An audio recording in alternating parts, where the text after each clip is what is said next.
ब्रह्मचारी सुब्रत जी, पतंजलि योगपीठ से। राधे राधे।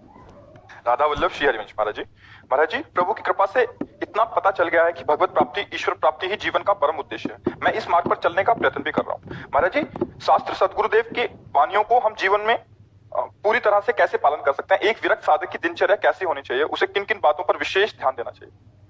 बात ये बच्चा कि जहां से गुरुदेव से जुड़ा जाता है दिनचर्या वहां से बनवाई जाती है, क्योंकि हमारी दिनचर्या हमारे अनुगामी जन ही पालन कर सकते हैं।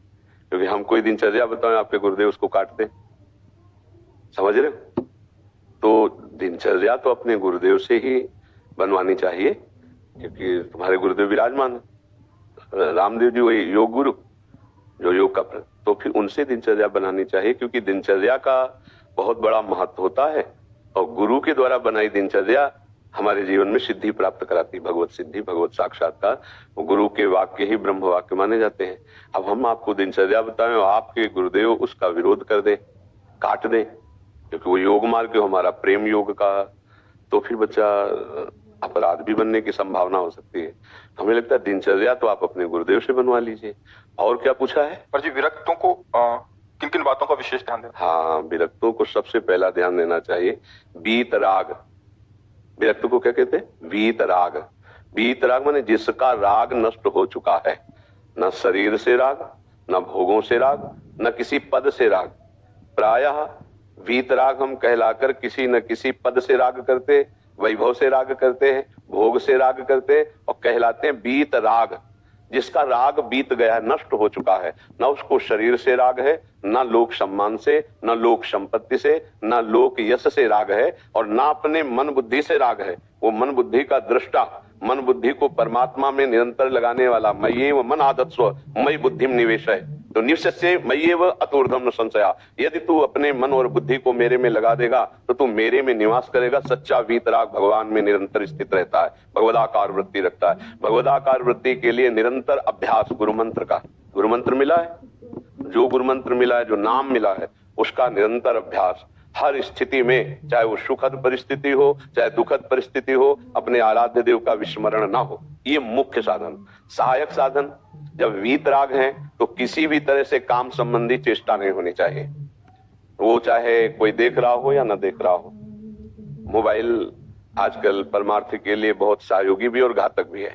सहयोगी है कि महापुरुषों के वचन सुन सकते हैं, हम भगवत मार्ग का घर बैठे श्रवण करके, मनन करके अनुष्ठान कर सकते हैं। और घातक इतना है कि एकांतवास करने वाले समाज से दूर रहकर भी हम समाज की गंदगी को देख सकते हैं और अपने मन में बसा सकते हैं। तो नए, जैसे आपकी नई अवस्था है तो आपके पास मोबाइल है, टच वाला मोबाइल है, अब इससे बचने की बहुत बड़ी जरूरत है। अगर आपको मोबाइल रखना है तो आपको इतनी हिम्मत रखनी कि आप उसमें कुछ गलत संसार का ना देखें। पर वैसे हमें लगता है कि अगर ना रखा जाए तो ज्यादा सुविधा रहेगी। सुनने के और यंत्र होते हैं, जैसे 300-300 घंटे के प्रवचन की चिपें आती है, लगा लो, आप उनको सुनो। लेकिन टच वाले मोबाइल में क्या कि कुछ भी में आप मन का मन की, चलो कभी मन होता है संसारिकता में उतर जाता है, कबहू तो थोरो भजन कबहू होत विशाल, मन को धीरज छुटे नहीं गहे न दूजी चाल। अभी साधक हो, साधक हर समय भगवदाकार थोड़ी रहता है, कभी कभी विषयाकार हो जाता है, विषय भोगों की इच्छा इतनी प्रबल हो जाती है कि भगवान फीके लगने लगते हैं। उस समय हमको सत्संग की जरूरत होती है। अगर हमारे पास मोबाइल है, कुसंग है, तो हो सकता है हम सर्च कर लें, हो सकता है हमारा गलत चिंतन चला जाए, फिर बचना मुश्किल है। जो हम दृश्य देखते हैं वही हमारा मनन होता है, जो मनन होता है वही क्रिया में उतर जाता है। एक मछली के मैथुन को देखकर सौभरी ऋषि ने 50 ब्याह किए। एक पुरुष और स्त्री के मैथुन युक्त क्रिया को देखकर अजामिल व्यभिचारी बन गया, वैश्यागामी बन गया। और हम मोबाइल में बहुत से ऐसे अगर दृश्य देखेंगे तो हमारी दुर्दशा क्या होगी? कोई भी इससे बच नहीं सकता। यदि वो दृश्य देखेगा, ऐसा मनन करेगा, वो भ्रष्ट आचरण वाला हो ही जाएगा। तो वीतराग भगवत मार्ग के पथिक को चाहिए, चाहे वो गृहस्थी से चल रहा हो चाहे विरक्ति। गृहस्थी में भी एक सीमा है, विषयों की एक सीमा है। सीमा के बाहर उल्लंघन करोगे तो पाप का अनुसरण होगा और वो तुम्हारे हृदय को गंदगी से भर देगा, और तुम्हारा हृदय गंदगी तो दुर्गति रुकेगी नहीं। तो हमें लगता है बच्चा मोबाइल को थोड़ा सा संयम में देखो, जैसा अभ्यास किया जाए वैसा हो जाता है। जैसे जीवन में नहीं रखा तो जीवन में नहीं, हमें चलाना ही नहीं आता, हमें जरूरत ही नहीं है। हाँ, आप लोग सेवाएं कर रहे हो तो आप लोग उनको रखो, पर संभाल के, ऐसी कोई गलती ना करो जो तुम्हारे जीवन को खा जाए। आसक्ति है, आसक्ति, ये जा नहीं सकती, बहुत कठोर है। किसी भी विषय की आसक्ति आप लोग देख लीजिए कि आसक्ति आ गई अब जाना बड़ा मुश्किल पड़ रहा है, ऐसा लगता है जी नहीं सकते इसके बिना, किसी भी विषय भोग के बिना। तो इसलिए वीतराग संसार से जो विलग है तो बहुत कठिन है। क्या 35 वर्ष पहले कोई भी महात्मा नहीं जीवित था? क्या व्यवहार नहीं चल रहा था? क्या मोबाइल 35 वर्ष बोलते बहुत हुए? इसके पहले क्या जीना नहीं था क्या लोगों का? क्या व्यवहार नहीं था? क्या व्यापार नहीं था? क्या व्यवस्थाएं नहीं थी? क्या आज इतने अधीन हो गए कि ऐसा लगता है मोबाइल नहीं तो जीवन नहीं? क्यों ऐसा लगता है ना? तो हमें लगता है कि चलो व्यापार और संसार में, लेकिन साधुता के मार्ग में तो इससे बहुत बचने की जरूरत है। अच्छा, किससे बात करना है जब हम वीतराग हैं? क्यों बच्चा, किससे बात करोगे? मुझे सेवा दिया गया है तो इसलिए मोबाइल चलाते हैं। अच्छा, सेवा का तो हमें लगता है कि फिर गुरु कृपा इतनी मजबूत होनी चाहिए कि जिन जिन को जो सेवाएं दी जाती हैं फिर उसमें बहुत प्रवीण किया जाता है। तो आप बच्चा ऐसे प्रवीण रहिए कि उसमें फंसिए मत, ठीक है? मोबाइल से बचिए, बहुत बड़ा कुसंग है बच्चा, बहुत बड़ा।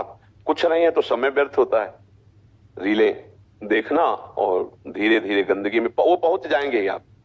जब हम कुछ देखते हैं सुनते हैं उसका मनन होता है तो चाह हो जाती है कि हम भी वो खाएं पिए देखें सुने भोगें। बस यही चाह साधु को नष्ट कर देती है या भगवत मार्ग के पथिक को नष्ट कर देती है। तो प्रगट में कुसंग का त्याग और अंदर की वृत्ति के कुसंग का त्याग, हर समय भगवदाकार वृत्ति करना और हो सके तो भिक्षान्न से शरीर निर्वाह करना, ये बहुत पवित्र विचारों का सृजन करता है भिक्षान्न। जैसे वैराग्य तो 5 घर से रोटी मांग ले, कभी मांगा है बच्चा?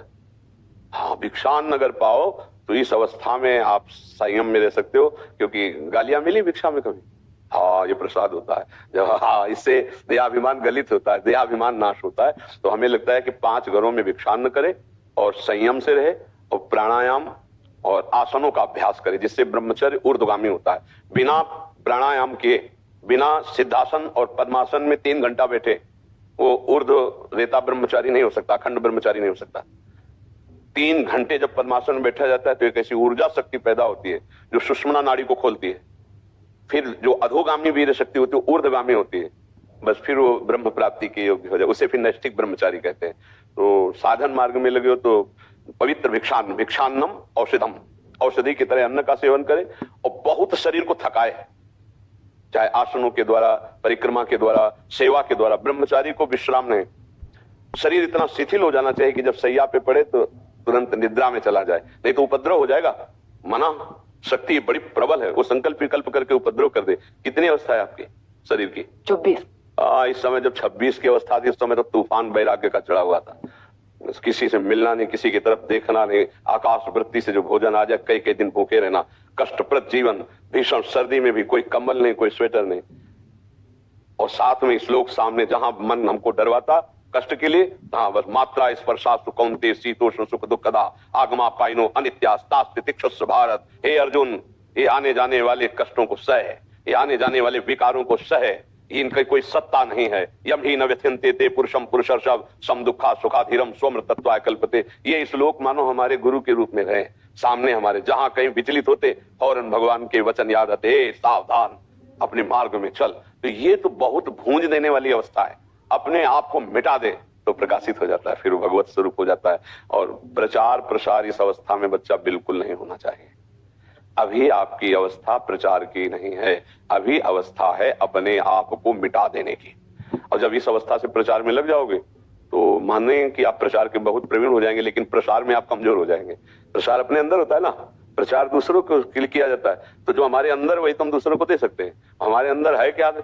कुछ कमाया है नहीं, तो अब सुनी सुनाई बात केवल आपको कहेंगे, कोई परिवर्तन नहीं पड़ेगा। परिवर्तन तब पड़ता है जब हम अपने अंदर प्रसार कर लेते हैं, फिर उसका प्रचार करते हैं। प्रसार प्रचार, अब यहाँ उल्टा होता है कि प्रचार ही प्रचार, प्रसार अपने में ना कर पाए। अब ये साधना का समय है, 10-5 वर्ष तो एकदम एकांत हो जाना चाहिए, किसी से नहीं मिलना, किसी से। 20 वर्ष लगभग किसी ने जाना नहीं कि हम जिए हैं कि मरे, कभी नहीं। कोई संबंधी, कोई एक बार जन्मभूमि से निकले दोबारा कभी जिंदगी में जन्मभूमि का मुख नहीं देखा। इतनी आयु ले जा रहे। ये मार्ग कट्टरता का है कि अपने प्रति कट्टर, दूसरों के प्रति मृदु, अपने प्रति कठोर शासन का। और संसार का नियम है वो अपने प्रति क्षमा करता है और दूसरों पर कठोर शासन। और परमार्थ का नियम है अपने प्रति कठोर शासन और दूसरों पर क्षमा, दया का स्वभाव। तो इस समय तो बच्चा प्रचार वाली सेवा अपने गुरुदेव से प्रार्थना करके निवृत्त होइए और एकांत में बैठकर वृत्ति को ब्रह्माकार करने की चेष्टा कीजिए। भिक्षान्न के द्वारा पोषण के, अगर सच्चे सन्यासी बनना है तो, अगर सच्चा मार्ग ग्रहण करना है तो बच्चा, हमें ये लगता है ऐसा है। ये नई अवस्था में हमें लगता है कि मतलब ज्यादा गुरुजनों की सुविधा में पोषण होने पर फिर सिद्धि प्राप्त नहीं, भगवत प्राप्ति बड़ा कठिन हो जाता है। क्योंकि एक घर से आए दूसरी सुविधा में, तो उसने तो तितिक्षा की ही नहीं, कष्ट सहा ही नहीं, तो कैसे जान पाएगा। तो आपसे प्रार्थना है कि कुछ समय के लिए गुरुदेव से आदेश लीजिए। तो हमें लगता